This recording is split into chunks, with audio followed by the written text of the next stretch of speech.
Saifuddin Jambi.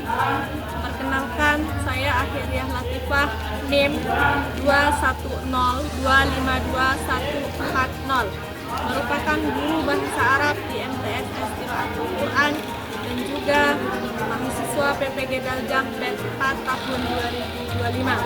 Pada hari ini, hari Selasa tanggal 6 Januari 2026, saya akan melaksanakan uji kinerja di MTS tempat saya belajar dengan materi jumlah ismiyah dan jumlah fi'liyah. Berikut videonya dan selamat menyaksikan. Assalamualaikum warahmatullahi wabarakatuh.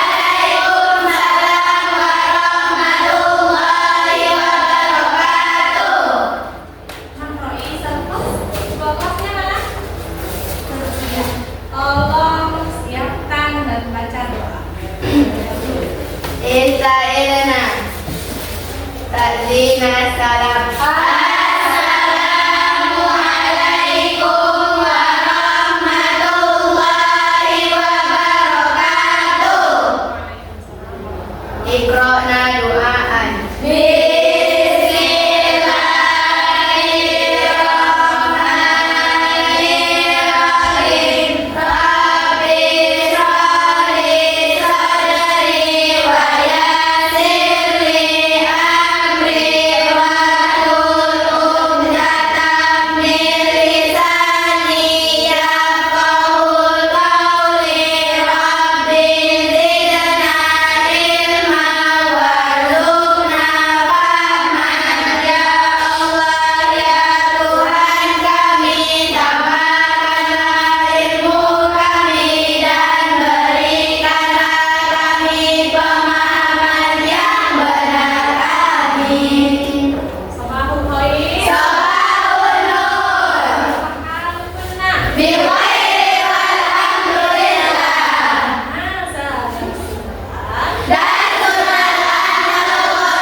pada hari ini sesuai tema Yaumiyah Tuna Fil. Nah, sebelumnya ibu tanya dulu. Tadi jumlah waktunya kalimat berarti susunan dari beberapa kata. Nah, apa itu isi? Kata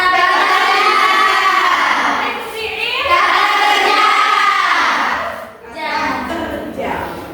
Nah, lanjut. Untuk memahami materi kita pada bab hari ini lebih jelasnya, mari kita tonton bersama-sama video berikut ini. Bismillah. Al-jumlah dalam bahasa Indonesia berarti kalimat. Al-jumlah artinya kalimat dalam bahasa Indonesia. Kalimat atau al-jumlah di dalam bahasa Arab terbagi menjadi dua. Yang pertama adalah al-jumlah al-ismiyah, dan yang kedua adalah al-jumlah al-fi'liyah. Yang pertama adalah jumlah ismiyah, yang kedua adalah fi'liyah. Apa itu jumlah ismiyah? Kita coba cari tahu. Jumlah ismiyah adalah kalimat yang diawali dengan isim. Kita sudah pernah belajar isim sebelumnya. Jadi kalimat yang diawali dengan isim itu adalah jumlah ismiyah. Contohnya kita lihat. Yang pertama ada kalimat al-baitu jamilun. Al-baitu jamilun. Kalimat al-baitu jamilun artinya rumah itu indah, rumah itu bagus. Kalimat yang kedua kita lihat lagi dalam jumlah al-fi'liyah, dalam jumlah al-ismiyah, yaitu at-tullab fil fasl, yaitu at-tullab fil fasl. Para siswa ada di dalam kelas. Kalimat berikutnya adalah al-muslim yusalli fil masjid. Al-muslimu yusalli fil masjid. Nah, dari tiga kalimat ini berdasarkan pengertian di atas, yaitu tentang al-jumlah al-ismiyah. Jumlah ismiyah adalah kalimat yang diawali Ya. Apa yang kamu pahami dari video tadi? Apa yang kamu pahami? Yang pertama, kalimat terbagi menjadi dua. Pertama, jumlah ismiyah. jumlah fi'liyah. Apa itu jumlah fi'liyah? Yaitu kalimat yang diawali oleh fi'il atau kata kerja. Apa itu jumlah ismiyah? Kalimat yang diawali kemudian struktur kalimatnya, kalau jumlah ismiyah tadi terdiri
menjadi jumlah Ismiah. Nih. Kelompok 1. Kelompok 2 tadi siapa? Saskia dan kawan-kawan. Nah, kelompok 2 tugasnya adalah yang pertama, terjemahkan kalimat berikut ke dalam bahasa Indonesia. Kertasnya sudah ibu kasih ya. Ya. Ada 6 kalimat yang perlu kalian kerjakan. Nomor 1 itu contoh, tidak perlu dikerjakan ya. Lanjut ke nomor 2 dan selanjutnya. Yang kedua,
untuk